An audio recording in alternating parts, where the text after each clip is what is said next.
धर्म भाव कम होता है।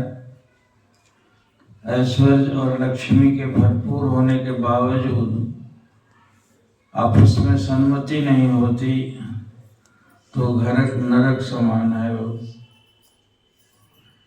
कहते हैं कि जागर गुरु की भक्ति नहीं और संत नहीं मेहमान, ताघर जम ने बता दिया कि मैं तुम्हारे मेहमान। कि जिस घर में गुरु की भक्ति न हो और समय समय पर संत जिस घर में सम्मानित न होते हों, उनका सत्कार न होता हो, उस घर के लिए जमराज कहता है कि चलो संत नहीं बुलाते हैं तो मैं आ जाऊंगा, और जमराज का डेरा हो जाता है। जमराज क्या करता है आप सबको पता है, उसके नाम से डरते हैं लोग। तो यही हालत होती है। ये सौभाग्यशाली हैं, ये सपूत बचपन से ही इस बच्चे का जैसा भाव प्रेम रहा, गुरु भगवान जीवन भर इसी तरह से इसका प्रेम बढ़ाते रहे। कितने शौक से बनाते वक्त इसके अंदर में प्राथमिकता रही कि घर के एक कोने में गुरुदेव भगवान की प्रार्थनाओं के स्थान बनाएंगे और उनकी मूर्ति स्थापित करेंगे। ये विरले होता है लोगों को। एक महाशय इंजीनियर थे, बहुत पैसे वाले थे, बड़ी भारी कोठी बनवा रहे थे। तो मुझे दिखाने के लिए ले गए। मैंने कहा कि इसमें पूजा घर कहाँ बनाएंगे? कहीं पूजा घर के बारे में तो सोचे नहीं हैं। एक कमरा तो एक बेटे का, दूसरा दूसरे बेटे का, तीसरा कमरा तीसरे बेटे का, एक हमारा हो गया। अब इसमें तो पूजा की कोई जगह नहीं मिलती है। स्वामी जी ऐसा करते हैं कि ये सीढ़ी जो चढ़ रही है ना, इसके नीचे यहाँ बना दे छोटी सी जगह पूजा करने के लिए। मैंने कहा वाह कमाल है। सीढ़ी पर लोग चढ़ के जाएंगे, लात से उनकी धूल गिरती रहेगी उस पूजा घर पर। वैसा ही जगह पर रखना ही चाहिए आपको पूजा करने की जगह। और ऐसी बेमत्य छाया कि सचमुच जमराज तीनों बेटों में पटे नहीं। एक ने सुसाइड कर लिया, लड़ाइयाँ होती रहीं और अंत में वो बाबूजी भी अभी नज़दीक ही हुआ थोड़े दिन पहले, वो भी सुरधाम गुजर गए। उनके घर में मैं गया उनके मरने के बाद, तो मुझे याद आया कि ये सीढ़ी के नीचे पूजा घर बना रहे थे। जिस घर में पंजाब में आप चले जाएं, लाख करोड़ की कोठी होती है लोगों के अंदर में, लेकिन क्या भगवान सम्मति दिए हुए हैं। नंगली दरबार से जुड़े हुए बहुत सारे सदस्य, बहुत सारे अमीर लोगों के घरों में जाने को मिला। तो देखा मैंने कि सबसे सुंदर उसके घर का मंदिर होता है, अपने बेडरूम से भी ज़्यादा। इतना सुंदर मंदिर कि जाड़े के दिनों में वैसे गुरु महाराज जी के पास में एकदम जो गर्म हवा का फ्लोर होता है वो लगाया हुआ था। नीचे मखमली गद्दा बिछा था जिस पर बैठकर पूजा किया जाता था, और बस सुबह शाम घंटा भर वहाँ पूजा होती थी। गर्मी के दिनों में कूलर लगा होता था महाराज जी को कि उनको पहले शीतल करके तब अपने कमरे में हम एसी लगवाएंगे।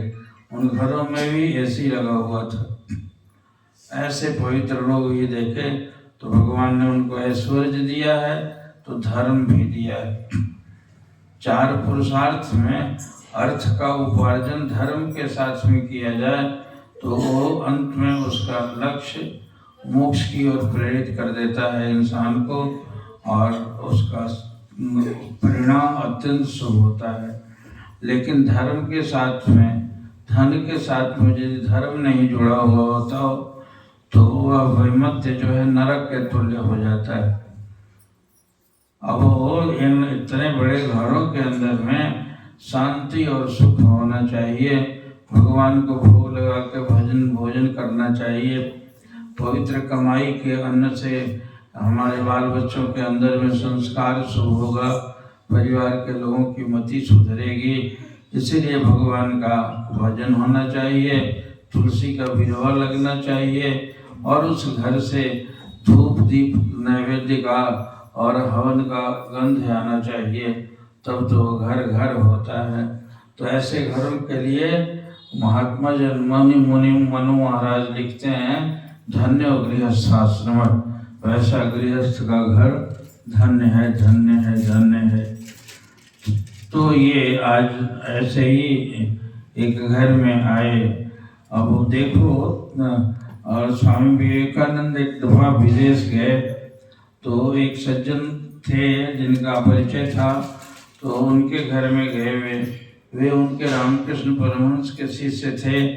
वो घर, तो उनके घर में जाते ही चौखट पर उन्होंने दंडवत प्रणाम कर दिया। उन्होंने कहा कि महाराज ये क्यों पाप कर रहे हैं, आप सन्यासी हैं, आप दंडवत कर रहे हैं। कहा कि मैं अपने मंदिर में प्रणाम कर रहा हूँ। कहा ये मंदिर है? कहा कि हाँ। तो अमेरिका में इतना घूम गया, किसी घर में मेरे गुरुदेव की तस्वीर तो नहीं लगी थी, मेरे गुरुदेव की पूजा तो नहीं होती, एक इसी घर में होती है। और जहाँ हमारे देवता होते हैं वही ना हमारा मंदिर होता है। इसलिए अमेरिका के सारे घरों में घूमने के बाद मुझे पता चला तुम रामकृष्ण को मानते हो और उनका फोटो लगाए हुए हो कमरे में, इसलिए ये घर मेरे लिए मंदिर के तुल्य है, मैं इस घर को प्रणाम करता हूँ।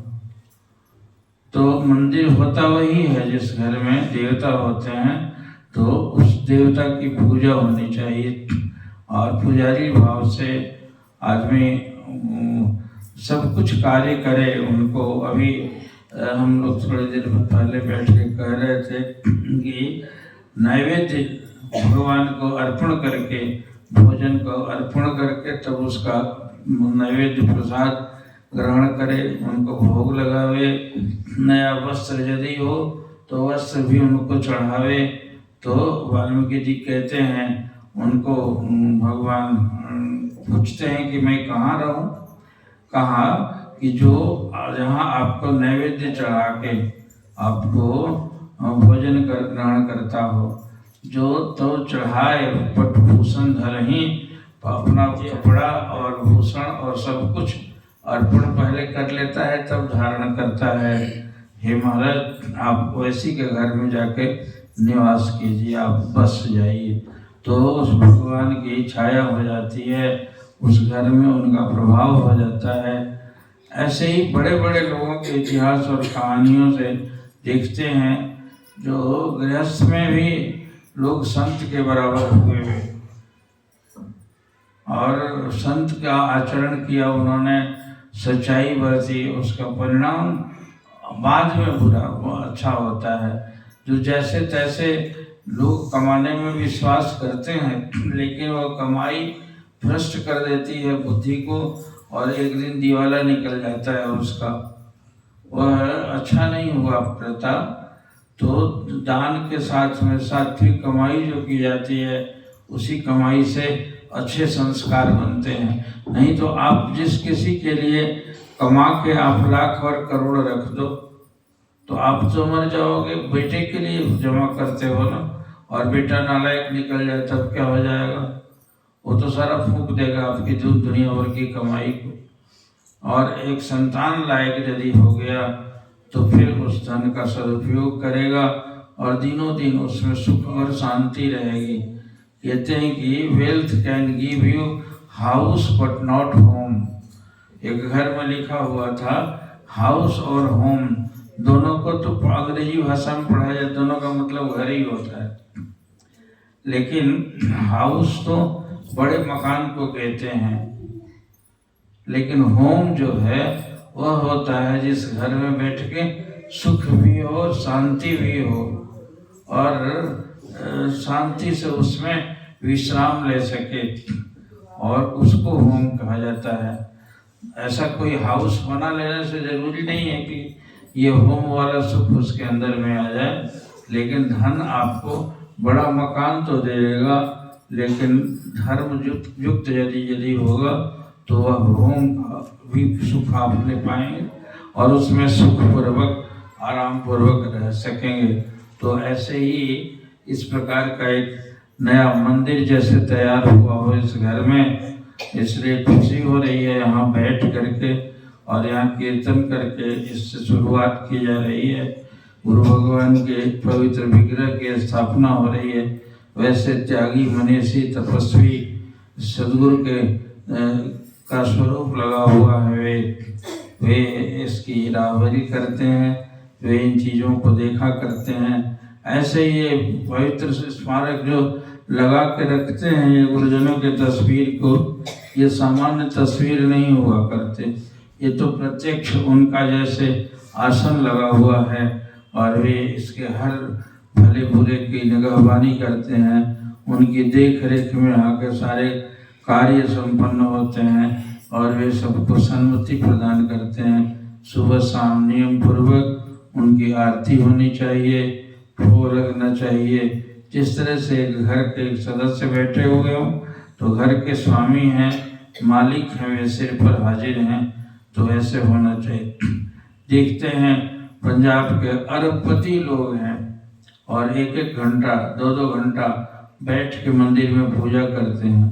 इतना बढ़िया मंदिर बना हुआ है और भांति भांति के हर एक त्योहार पर उनके कपड़े बदले जाते हैं और इस तरीके से श्रृंगार करके उनको रखा जाता है।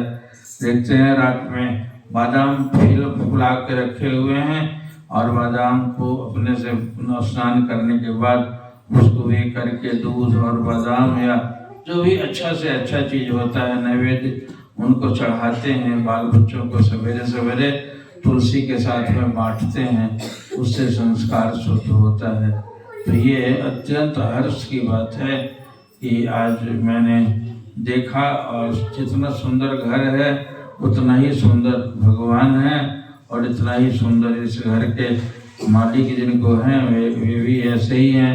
भगवान का भाव और प्रेम इसी तरह से बनाए रखें। आज गुरुदेव भगवान के इस प्रादुर्भाव के साथ में मैं हृदय से अपने बच्चे भोले को मैं आशीर्वाद देता हूँ।